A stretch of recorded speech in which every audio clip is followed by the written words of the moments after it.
Feliz día. Continuando con el tema de alcoholes y éteres, vamos a trabajar en esta parte con lo que son las reacciones de síntesis de los alcoholes y éteres. En las reacciones de los alcoholes se presenta hidratación Markovnikov, esa la vimos para las reacciones de los alquenos. Hidroboración, oxidación, allí la vimos también igual a las reacciones de los alquenos para producir alcoholes anti-Markovnikov. Hay una variante de este tipo de reacciones que es con desmercuración, desmercuración, pero esa la voy a dejar exclusivamente para éteres. Aquí no la vamos a ver. 3. Sustitución en haluros de alquilo. Estamos hablando de, por decir, cloropropano, ¿verdad? Halógenos de alquilo, o un alcano que tenga halógeno, y por sustitución del halógeno vamos a obtener el alcohol. Por supuesto, vamos a ver los mecanismos de sustitución nucleofílica unimolecular y bimolecular. 4. Reacciones de organometálicos a grupos carbonilos. 5. Reducción de cetonas y aldehídos. En estas dos últimas reacciones vamos a analizar primero el mecanismo de ataque nucleofílico para los grupos carboxílicos, carbonilos. Sustitución. La primera, síntesis de alcoholes por SN2. Los aloalcanos primarios, recuerden que a los alcanos primarios estamos refiriéndonos a un alcano con un halógeno. Los aloalcanos primarios es porque están en un extremo un carbono primario. Reaccionan con hidróxido de sodio, una base fuerte, para formar alcoholes. Estos aloalcanos secundarios y terciarios no siempre pueden sufrir una sustitución, sino que pueden producir una eliminación. Entonces, si tenemos una base fuerte, nos podríamos imaginar, como ya sabemos, una eliminación. Pero cuando es primario no se produce una eliminación, sino que preferiblemente se produce una sustitución. Vemos que el bromo se sustituye por el grupo OH, ¿okay? Y se produce el alcohol. En este caso tenemos el ejemplo de un bromuro secundario. Esto es un carbono secundario, este que estoy señalando.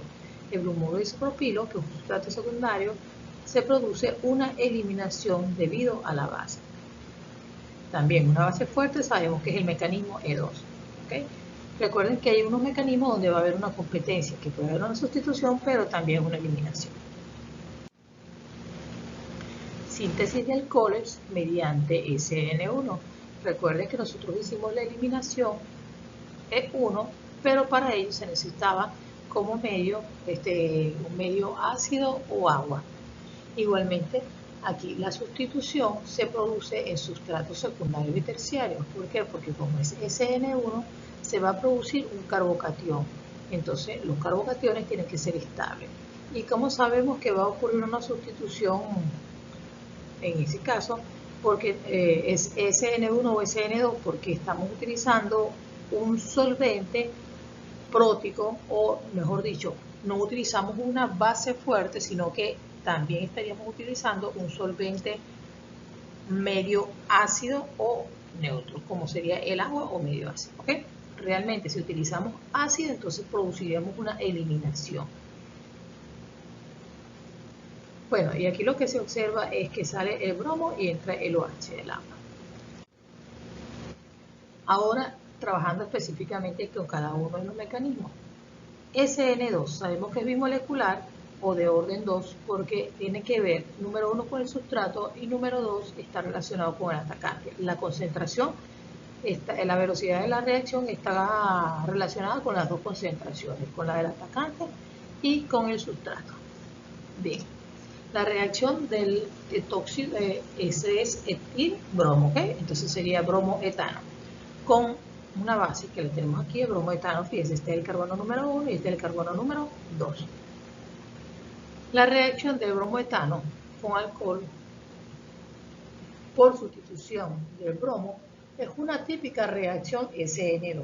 Este es lo que se llama un carbono primario, entonces él es un halogeno de alquilo primario.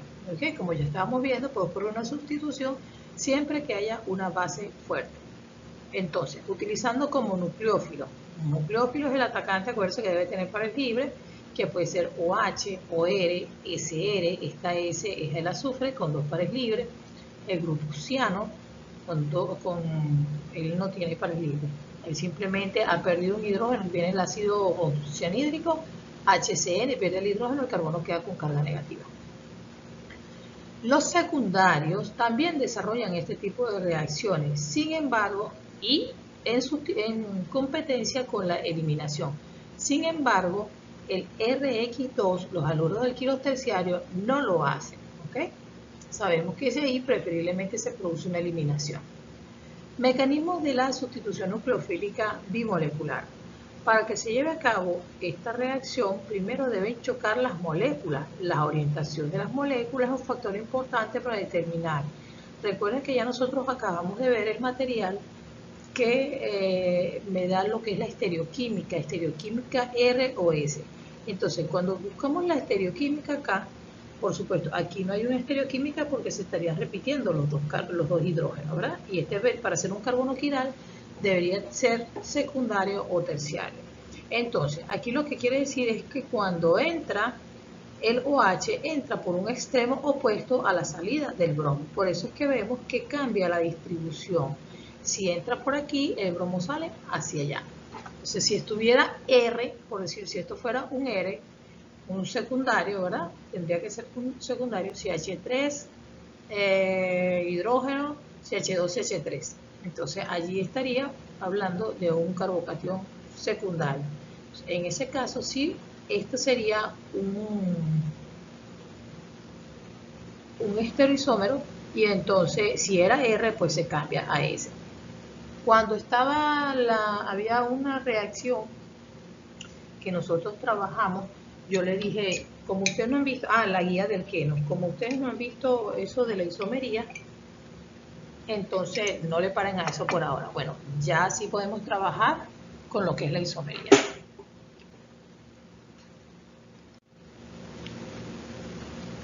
Bien, aquí tenemos el mecanismo donde entra el OH y sale el bromo. Sabemos que este es el estado de transición, un estado de transición que también se le conoce como complejo sigma, ¿ok? Entonces, en ese estado de transición, simplemente el bromo sale al mismo tiempo que entra el OH. Es de alta energía porque estamos considerando un carbono prácticamente que tiene 5 enlaces.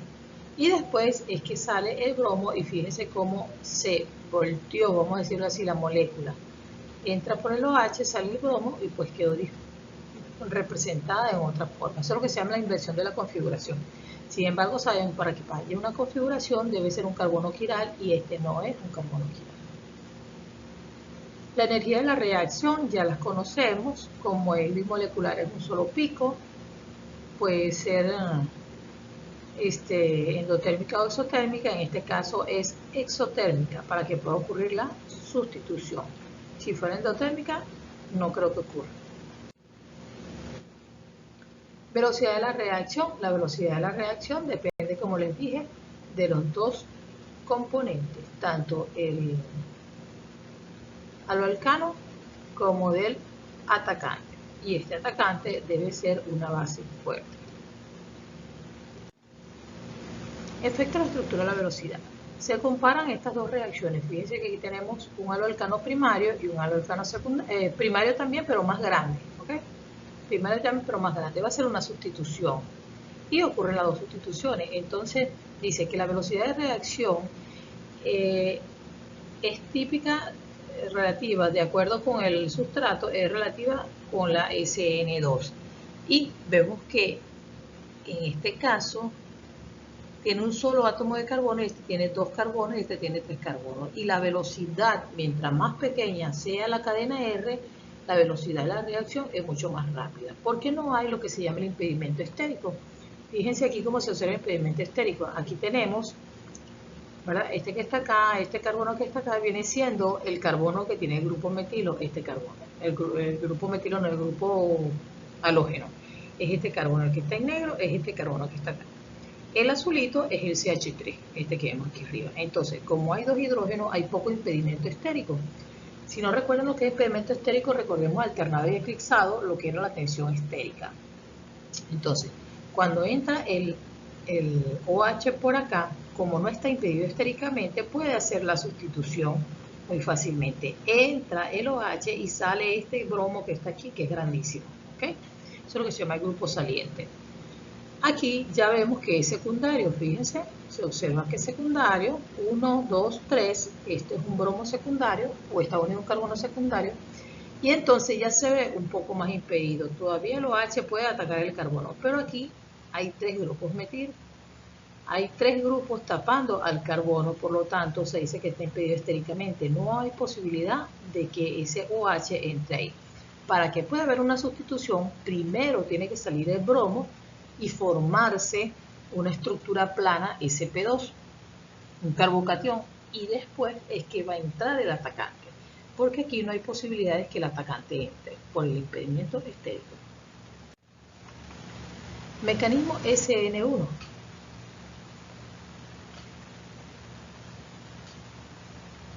Debido al impedimento estérico de un carbono terciario o un halogenuro terciario, no se desarrollan SN2. Pero si ese terciario se trata con una solución diluida, fíjense que la base es fuerte, pero la solución es diluida. Se necesita agua para que salga el grupo bromo, y cuando salga ese grupo bromo se va a formar el carbocatión. Entonces no es que se va a producir allí una reacción de sustitución muy fácil. No se observan las reacciones de inversión de la configuración. No va a haber un cambio de configuración de R a S o de S a R. Sí lo hay, pero un 50%. No es como en el SN2, que es casi 100%. ¿Okay? Se obtienen generalmente productos racémicos. Productos racémicos, y ustedes saben que es una mezcla de los R y los S. Un cambio en la OH no tiene efecto sobre la velocidad de la reacción. Recuerden que esta reacción SN1 ocurre en 2 pasos. Un primer paso donde forman el carbocatión, este que vemos aquí. Por lo tanto, en esta primera etapa no participa el atacante. El grupo OH que va a entrar no participa. Sin embargo, es muy importante que haya el agua, porque el agua es la que va a estabilizar esta carga positiva al carbocatión. Por eso es que se necesita un solvente prótico, o mejor dicho, un solvente polar, para que estabilice el carbocatión. Sin embargo, en SN2 no se necesita ese solvente polar, simplemente se necesita una base fuerte, preferiblemente con solventes apolares o con solventes no polares, para que no interfieran por la sustitución del OH, que tiene carga negativa, en una base. En el segundo paso es cuando interviene el grupo OH, esto que estamos viendo acá. Entra el segundo atacante, o mejor dicho, el atacante, y es cuando se hace la sustitución. En el primer paso se forma el carbocatión, lo mismo entrará el OH de un lado o del otro, por eso es que no hay directamente la conversión de la configuración absoluta. Bien, la reacción sabemos que ocurre en 2 etapas. Primera etapa del estado de transición de la primera etapa, cuando se forma el carbocatión. Este es el carbocatión o la energía del carbocatión, y posteriormente la segunda etapa, cuando se forma el producto. En cuanto a la estereoquímica, como les decía, este sería el carbocatión con un orbital vacío. Si el OH entra en este punto, se dará una configuración, y si el OH entra en este punto, se dará otra configuración. Se da una mezcla de las dos configuraciones. En SN2 se invierte totalmente. La velocidad de la reacción depende exclusivamente del sustrato. Fíjense que aquí tenemos primario, secundario, terciario. Este es un secundario, pero más. Este es primario, secundario, terciario. Fíjense que la velocidad de la reacción en un carbocatión terciario es mucho mayor que secundario primario. Por lo tanto, en primario prácticamente no ocurre SN1. La estabilidad del carbocatión, aquí tenemos el ejemplo. Si está trisustituido es más estable. Si está trisustituido es más estable. Disustituido es menos estable. En este caso, monosustituido o metilo, que serían los menos estables. El incremento de la estabilidad se da por la mayor sustitución que tenga el carbono del halógeno. El cloruro alquilo secundario puede desarrollar una reacción SN1 con un ion bromuro, pero nucleófilo, pero además del producto esperado surge de otro producto. Les decía que en los secundarios puede haber una sustitución, pero también puede haber una eliminación. Es muy difícil predecir si un carbocatión secundario va a reaccionar de una manera u otra, es decir, si va a tener una eliminación o una sustitución, porque es muy claramente definido que el primario está siendo favorecido por una sustitución SN2 debido a que no forma carbocatión. Y es bien definido que el terciario debe producir SN1 porque forma un carbocatión muy estable y tiene impedimento estérico. Pero es muy difícil predecir si el secundario va a ocurrir por SN1, por SN2 o si en lugar de una sustitución puede tener una eliminación. Aquí hablamos del carbocatión que puede producirse un rearreglo si se llegara a formar un carbocatión más estable. Como lo podemos observar acá. ¿Okay? El hidrógeno se transfiere al carbono para producir un carbono terciario. En resumen, aquí tenemos las cinéticas de segundo orden o primer orden, ¿verdad? Son dos moléculas o una molécula. Aquí no hay rearreglos porque no hay formación de carbocationes. Es posible rearreglos porque hay formación de carbocationes. Inversión completa de la configuración absoluta. Es posible la retención e inversión, es decir, 50 y 50. Efecto del sustrato, preferiblemente primarios y secundarios. No ocurre en terciario, preferiblemente terciario y probablemente secundario. Efecto del nucleófilo tiene que ser una base fuerte, es decir, un hidróxido, metóxido, etoxi, propóxido. Y aquí en SN1 una base, en todo caso, débil, como agua, un ácido, o una base presente, pero que sea diluida con agua, o sea, que esté diluida. Efecto del solvente. El solvente es menos polar porque no les interesa que un solvente, por ejemplo, si utilizamos un alcohol, ese oxígeno puede actuar como un nucleófilo y actúe en sustitución del grupo OH. Entonces no es importante que ocurra con el solvente polar. Sin embargo, aquí sí se necesita lo que se llama un solvente ionizante o un solvente polar, de manera que estabilice al carbocatión. Y aquí en contraste tenemos lo que es la eliminación. Condiciones favorables. Aquí la pregunta es, si yo te doy un sustrato primario, secundario o terciario, X, lo que sea, y te doy una base o un ácido o agua para que hagan la reacción, ¿cuáles de estos son favorecidos? Porque tenemos SN1, SN2, tenemos E1 y E2 que podrían ocurrir todos bajo la misma circunstancia. Entonces aquí tienen la clasificación de cómo se produce, cuál es el posible producto de acuerdo con la reacción. ¿Okay? Puede ser entre ellas, acuérdense que todos utilizan nucleófilos, ¿verdad? Entonces, y todos utilizan halogénuros de alquilo. Puede producirse una eliminación o una sustitución. Entonces, de acuerdo con estas características, va dirigida hacia una u otra. Por ejemplo, la fuerza de la base. Sabemos que si la base es fuerte, puede ser una sustitución bimolecular SN2 o una eliminación bimolecular E2. Un nucleófilo o base fuerte forzará una cinética de reacción SN2 o E2. Si esta no está presente, entonces es posible que sea una sustitución unimolecular o una eliminación unimolecular. Ya es la primera característica. Si es fuerte, es SN2 o E2. Si es débil, SN1 o E1. Segundo, los halogénuros de alquilo primario participan en reacciones. Los primarios, recuérdense que los primarios no forman carbocationes, entonces preferiblemente será SN2 y E2. Es decir, tiene que ser SN2 porque difícilmente va a formar una eliminación, en la eliminación un alqueno estable, es un alqueno poco sustituido. Entonces, preferiblemente ocurrirá una sustitución nucleofílica bimolecular. Es probable, tal vez, quizás ocurra una eliminación, pero no siempre. Son buenos nucleófilos, se observa en la reacción SN2. Si una base muy fuerte está presente, también se observará E2. Como les decía anteriormente, va a haber una competencia entre E1 y entre SN2 y E2. Aquí me dice, mira, si el sustrato es primario, entonces es probable que ocurra SN2 o E2. Pero además de primario, si la cadena carbonada es larga, va a haber mucho impedimento estérico.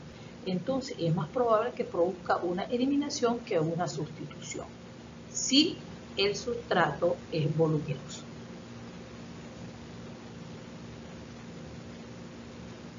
Va a haber preferiblemente una eliminación. ¿Okay? Creo que fue eso lo que dije. Tercero, los halogenuros terciarios participan en la eliminación E2. Ya sabemos que los terciarios preferiblemente forman el carbocatión. Se puede producir un E2 o se puede producir, E2. No, se puede producir una E1 o SN1 porque es grande, voluminoso y probablemente forme los carbocationes. Por eso es preferible una E1 o SN1 si es terciario. Si es muy voluminoso, también depende, aquí no lo dice, pero también depende del grupo saliente. Si el grupo de saliente es muy voluminoso, por decirle un bromo, el que está saliendo, un yodo, es preferiblemente que se produzca una eliminación. ¿Por qué? Porque estamos eliminando ese yodo que es muy voluminoso, entonces se hace como un alqueno más desplegado. Los R3 no participan, SN2, obvio, porque forman carbocationes y SN2 no forman carbocationes. Las altas temperaturas producen una eliminación. Las reacciones de los halogenuros secundarios son las más difíciles de predecir. Lo que decía anteriormente, los secundarios bien pueden producir una sustitución o una eliminación.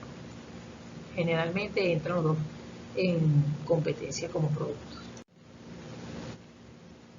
Otra de las reacciones, bien, ya trabajamos con lo que era la sustitución, sabemos que puede haber la sustitución, todo lo que implica el mecanismo de la sustitución, puede ser SN1, puede ser SN2, dependiendo de si base, si es una base fuerte o si es una base débil, dependiendo si es un carbohidrato primario, secundario, terciario, si hay altas temperaturas, ¿ok? Bien. Los organometálicos, una reacción con organometálicos, por eso que estamos hablando de reacciones de los alcoholes con organometálicos. Pero primero tengo que explicar lo que son los organometálicos. Ya